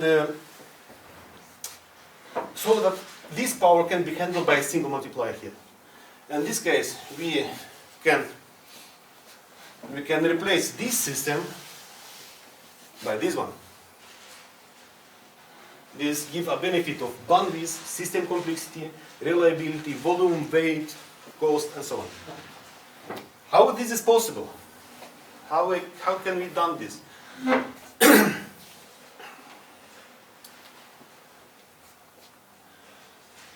My colleagues are also sitting here, Ivan Oprian and Arthur Negrush. They are very actively working in the laboratory. And we developed a new technology which is called Schottky varactor arrays on diamond substrate. You know, diamond is one of the best thermal conductive materials in the nature. Of course, this is not a natural diamond, it is artificially grown, CVD diamond grown, but nevertheless it can be used, and thermal simulation show that this kind of structure can handle up to 1 watt of power. This is factor at least 5 to 6 more than traditional diodes. So that means you can increase the power by several times. That's exactly what we are looking for to handle this 1 watt of power. And I will not. I'm afraid I have to speed up. So that is the split. So just for you to understand what is this technology. Diodes are discretely fabricated, and it's fabricated chips. These diodes are mounted on chips. These chips are mounted in split blocks. Split blocks, it means like this. you mount these chips inside them, put back, screw, and you have such blocks. So this is a multiplier, this is a mixer, that's a detector. The split block technology, and it looks inside. If you look on split block, so this, for instance, 600 GHz tripler with integrated MMIC with diamond heat spreader here. Here we have 4 diodes integrated on film diode technology with integrated diamond heat spreader. And this technology gives us a state-of-the-art performance worldwide. We can get this up to, in fact, this up to 200 milliwatt. We can get this power with a single chip. So we still have possibility to power combine it. And that, in this case, we can double or 4 times even this performance if required. It becomes, of course, becomes more expensive. But if somebody needs this, we can do this. It's still possible. Here this slide show how it looks not only. So okay, sorry. From these modules we can touch one to another and build system sources. Not only modules, but in fact we need sources, right? A source is like this. We need here an oscillator at low frequency, relatively low frequency, which will be multiplied, then amplified at about, let's say, 85 gigahertz, then again passively multiplied to higher frequency, and to get, for instance, this power at 500 gigahertz. We have already some sources at about 300 gigahertz. Now we develop at 450, 500 gigahertz this source, and it looks like this. This is first prototype, I think, at 300 gigahertz, but similarly we will look also for 500 gigahertz. And now let's go look for the practical applications. This is, we call this on-bench system. So this means it's a ground plate. We just put on it these elements. This is VCO, high power amplifier, and so on. And these are 2 passive multipliers, and so on. It works well, but this is very expensive. So now the best price we can offer to our customers is about 35 kilo euros. It's not suitable for real industrial application. Nobody will pay this. For instance, to pay for 1,000 systems. Nobody will pay this money for that. We have some projects, some work in progress to integrate all these elements in one single block. This can reduce the price by few times. So that means we already will tell about 10 kilo euros per piece. If we will find a customer who can buy, for instance, hundreds of such systems per year, because the development costs are also huge. And potentially this technology is even suitable to offer our price to possibility to push the price down to 5 kilo euros. In this case, this price already opens the door to real life applications in industry. That is concerning not only research and prototyping in laboratory, but really we go towards industrial applications. And well, this is just another picture of a transceiver. We got on a project from company Nikon, this transceiver is for FMCW radars for imaging application. So there are some very interesting projects. As again, we can tell hours about this, but I'm afraid I'm over time. So here's just a small relaxation. So this is our RF engineer, and he was very happy when he got more than 100 milliwatt, about 100 gigahertz, and on our technology. And this is my last slide. I want to thank our customers and partners who supported us and in our development. And financial too. Thank you very much for your attention. Thank you for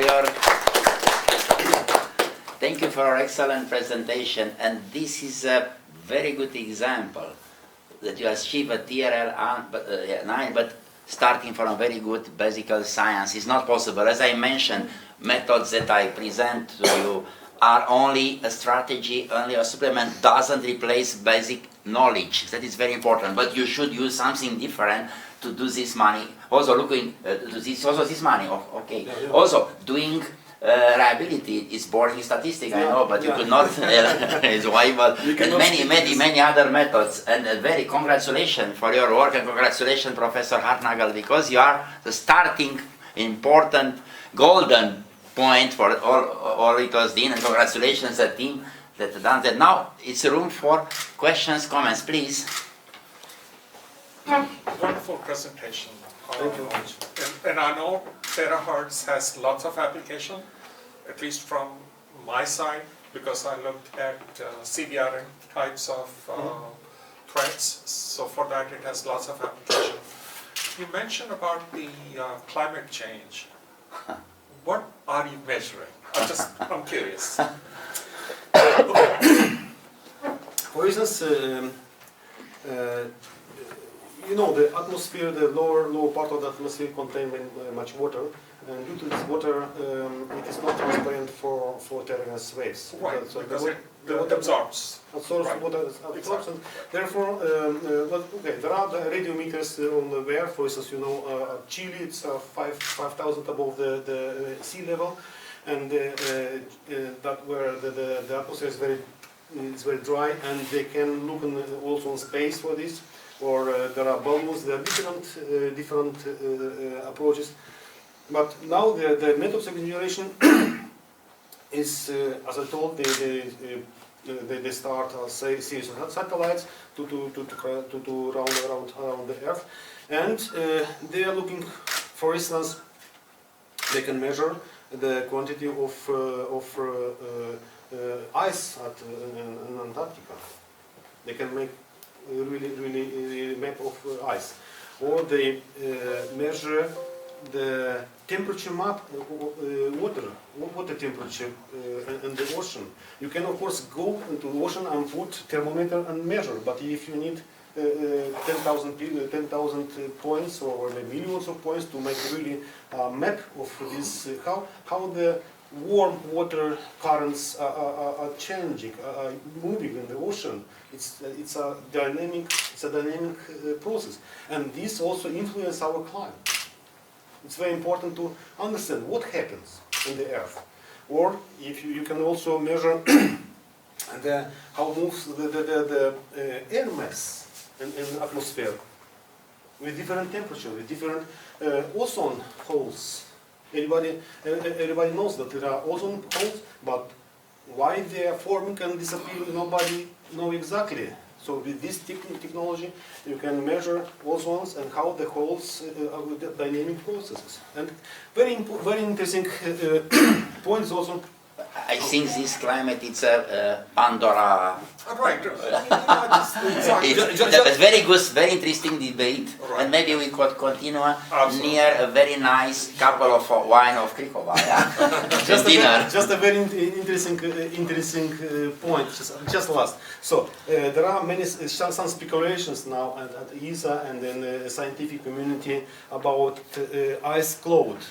You know, ice clouds are clouds which are formed in upper atmosphere levels, and these ice clouds can very good reflect the sun light. So that means the speculation is if you can manipulate or control this ice cloud coverage, then you can control the heat which penetrates through atmosphere to the air. Professor Harnagel has a question. I should like to congratulate my past colleague for this achievement of setting up such a successful company, APSD. I think we are all proud of this situation. Yes. Thank Congratulations. you very much. Other questions? Yes, thank you. Now, the last but not least, it's a paper, please. Could you, bibliometric analysis of the nanotechnology research area in Republic of Moldova, made by Mr. Kožokal from Information Society Development Institute in Chișinău, and cooperation with Mr. Țurcanu from University of Petroșani in Romania. Yes. The floor is yours, please. You like also you too? Daniel was present. Asta săgețile. Procesul. Cum e comod? Așa. Dacă doriți eu pot să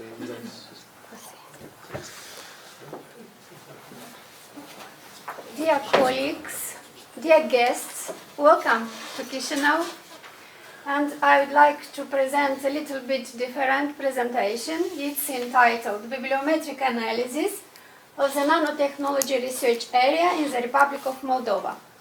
The work has been done in the Information Society Institute, and thanks to the Information Society Institute, today now we have online translation of our session. Thank you. The next slide. I would like to say some words about bibliometrics. Maybe you know that bibliometrics is a branch of science that use statistical methods to analyze books, articles, and other publications.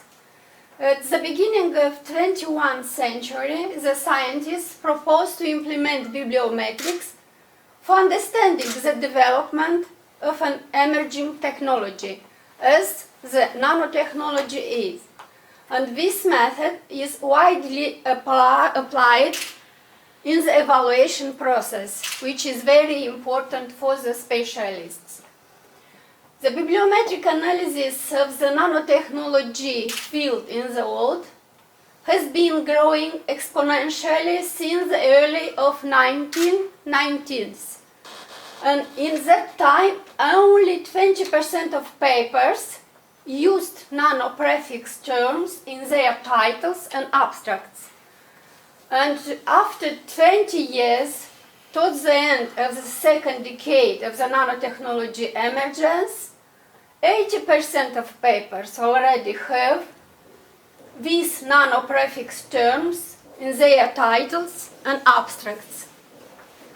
We know that the nanotechnology is a highly dynamic global area with a complex of interdisciplinary internal structure. The analysis of Web of Science nanopapers show concentration of research publication in traditional nanotechnological disciplines, such as physics, chemistry, material science. But except these, in the same time, there are secondary areas of concentration in bioscience, health, and environmental related research. And these specific characteristics complicate the monitoring, the data searching, including selection of information resources and formulation of search queries. But nevertheless, nowadays, scientific and technological data systematization is essentially important. Today, we use the global frameworks that include the classification of nanostructure, especially of the International Organization for Standardization, and several others. For example, the Physics and Astronomy Classification Scheme of the American Institute of Physics. And the specialists concluded that all of these frameworks greatly simplify the search of information. We know from the literature that a lot of investigations have been carried out all over the world in the field of bibliometric study of nanoscience and nanotechnology. Visualizing the global nanotechnology output based on actual databases, the specialists concluded that the maximum numbers of outputs were published by the scientists from the United States of America, which ranks first. The next two positions have gone to China and Germany. The main aim of our paper was to perform the bibliometric assessment of the nanotechnology area in the Republic of Moldova during 10 years, beginning with 2009. The specific objectives was to identify the country's contribution to international nanotechnology information flow and to establish the current country's situation in this area.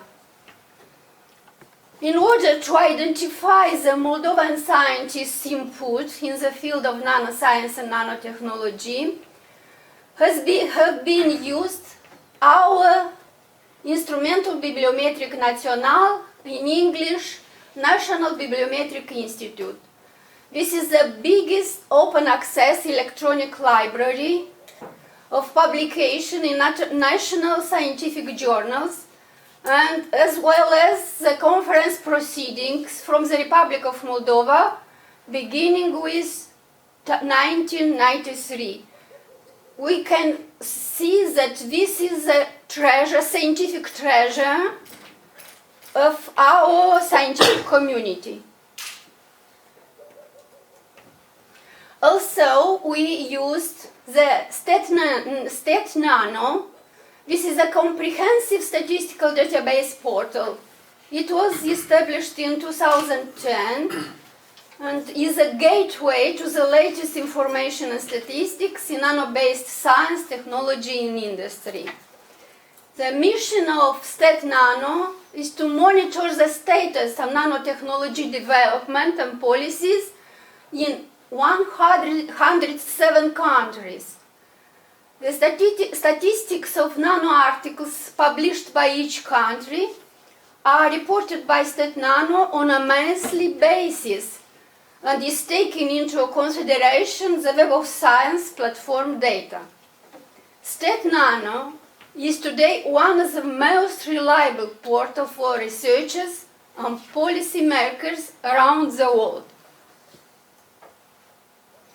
I'd like to underline that data collection and analysis were performed in the period of December 2018, March 2019.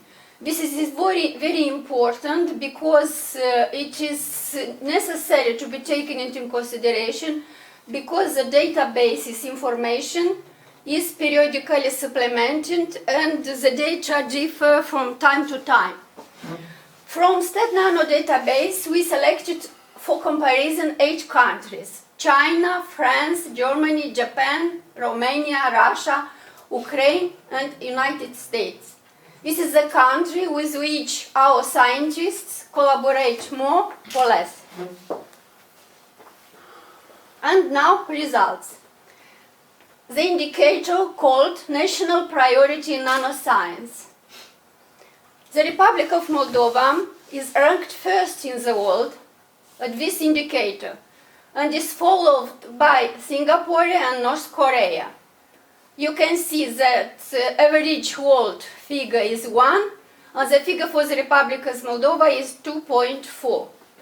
It's an indicator that shows that it's a ratio between the share of nanoarticles of the country, of total nanoarticles, to the share of articles of the country, of total articles in the same period. It's a relation between total articles and scientific articles in nanotechnology. The next indicator is the number of nanotechnology articles indexed in ISI. This indicator is regarded as the simplest, but in the same time, the most renowned quantitative indicator for knowledge generation in the field of nanoscience. The StatNano database displays the total number of ISI indexed nanoarticles in Web of Science in the investigated period was more than 1.2 million scientific publications. And the leaders is China, United States, and India. I would like to underline that the number of the Moldovan ISI publications in the investigated period beginning with 2009 represents 0.05% from the global ISI index nanoarticle. This is a very small figure, but we are working, our scientists is hard working on improving this indicator. The next one is the share of international collaboration in nanoscience. The data for the Republic of Moldova is with 21% above the average old figure. Again, it's a very good indicator. And for this indicator, the worldwide leaders are Liechtenstein, Nepal, and Senegal. And we mentioned, when analyzing the data, we can see that the less cooperation is characteristic for scientists from Iran, China, and India. The next one is the number of nanoarticles per million people. The average data in the investigated period for the Republic of Moldova is almost the same level as for Ukraine and the old average number. In medium, it's 16 articles per million people per year. And here, the world leaders are Singapore, Switzerland, and Finland. The next indicator is the number of nanoarticles per GDP. For this indicator, the Republic of Moldova outperforms the most developed country, being ranked 4th in the world after the Singapore, South Korea, and Slovenia. This is the data for 10 years. The next one is the local share in nanoscience. The Republic of Moldova, for the second time, is classified on the first position in the world, being followed by Singapore and North Korea. In this case, the average figure for the investigated period is 8.3. The figure for the Republic of Moldova is 9.3. The next indicator is called total number of citations to nanoarticles. The top positions in the list of the analyzed countries are held by China, USA, and Germany. Unfortunately, the Moldovan scientists need to make a significant effort to improve their standing regarding to this indicator. It's too complicated to have total number of citations as a good figure. The next one is average citation per nanoarticle. The average data for the Republic of Moldova is almost the same as for Japan.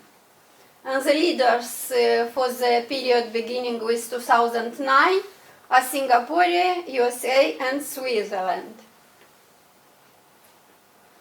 And the final analyzed indicator is the Hershey index. This index is for our Moldovan scientists. The Hershey index in the period 2009-2018 is 14. An average, what is this? It's an average, yes, of course. And the top countries from this perspective are United States, China, and Germany. And now let's summarize the information and some conclusions. On the basis of this is only some bibliometric indicators analysis for the period 2009-2018, 10 years, we identified the contribution of the Republic of Moldova scientists to the global information flow in the nanotechnology area. Also, we revealed the country's situation in this field. And the conclusion is that Moldova is relatively well positioned in terms of global research outputs in nanotechnology. For summarizing the presented information, according to the StatNano database, the Moldovan nanotechnology research area is ranked first in the world for two indicators: national priority in nanoscience and local share in nanoscience. and the fourth place in the world for the number of the nanoarticles per GDP. And Moldova nanoscience feature are a high share of international cooperation. The number of nanoarticles per million people corresponds to the average worldwide figure. The median citation per nanoarticle within the investigated country is almost the same level as for Japan. And nevertheless, Moldovan nanotechnology researchers need to work on improving their research impact by means of increasing the total number of citations to nanoarticles and, of course, Hershey index. Our congratulations to the excellent organization of this important international event for our country, and we would like to wish great success for researchers who are working on nanotechnology area. It's very interesting, very important sphere. It's very necessary sphere for our life, for our health, for our well-being, and that's why we wish you a lot of success and to have as much possible interesting results and mutual projects between our scientists, and the international cooperation is well positioned and needs to be appreciated. Thank you so much. Thank you. Thank you so much. Very interesting presentation, especially for your country, not only. I also work with statistics, and when I started working with statistics, I read what the Disraeli, its Prime Minister of England, said. In general, are liar, dumb liar, and statisticians. It means should pay attention when you use statistics. And also what I find, correlation doesn't mean causation in all the cases. Pay attention on that. And also to see what impact has these indicators and who are most important. Maybe citation, I don't know. It's important to know that. Congratulations. And also to explain you, maybe I had an explanation for a guy who was a reviewer many years, a Romanian one in Germany for many years, worked also to Motorola and to the European Commission, and it was one of the head who found research in European Union.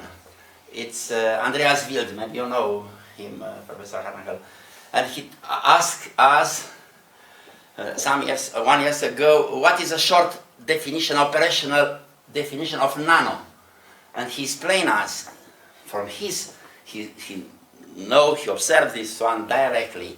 It's a particle that added to any proposals or project increase dramatically the chance to be financed.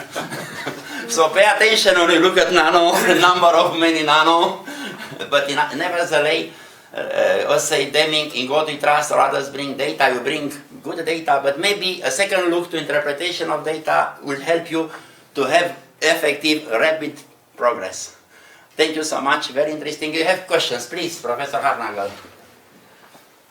Also, congratulations to a great effort.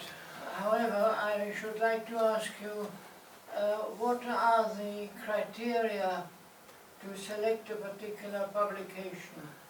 Are these in journals with independent refereeing, or are these all the journals in connection with nanotechnology? I'd like to say that the StatNano database, this international database, is working with the data of the Web of Science.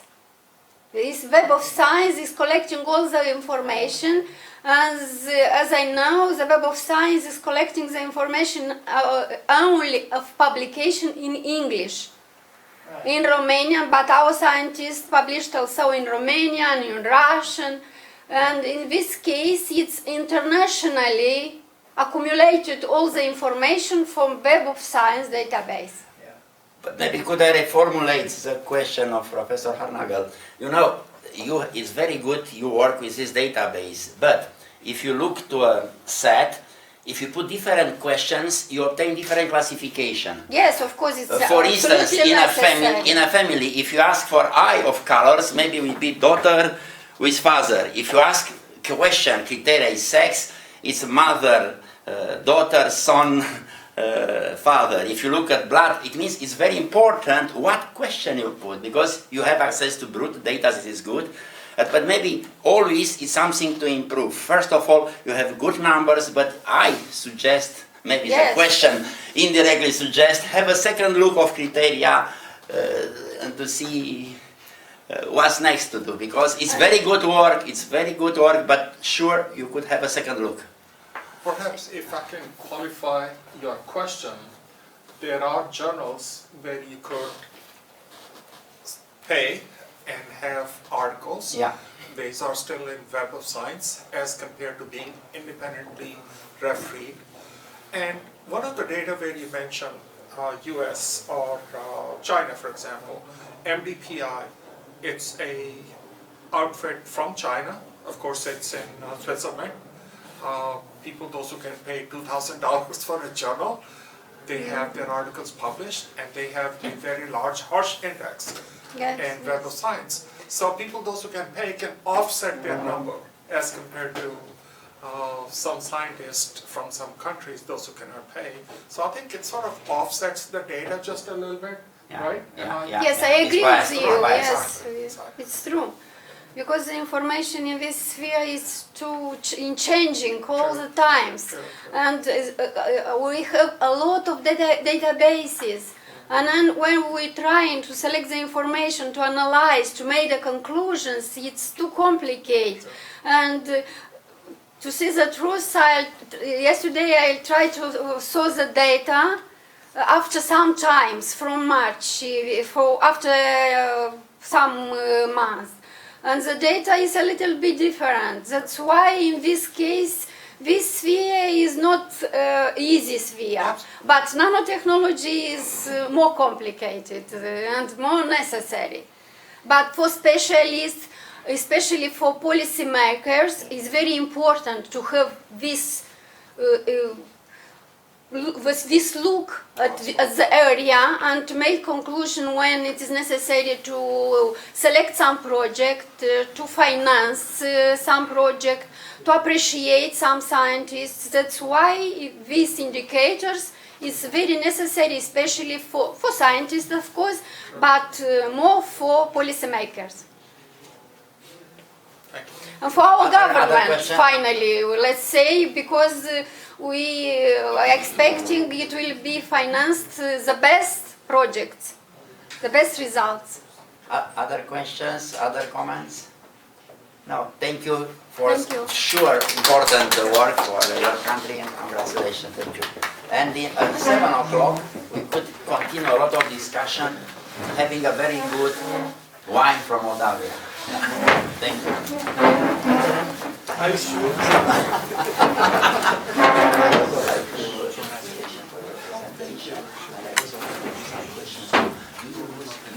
Fuzzy sets in your approach? Fuzzy sets? Fuzzy logical. So when you go on the background is also fuzzy. And also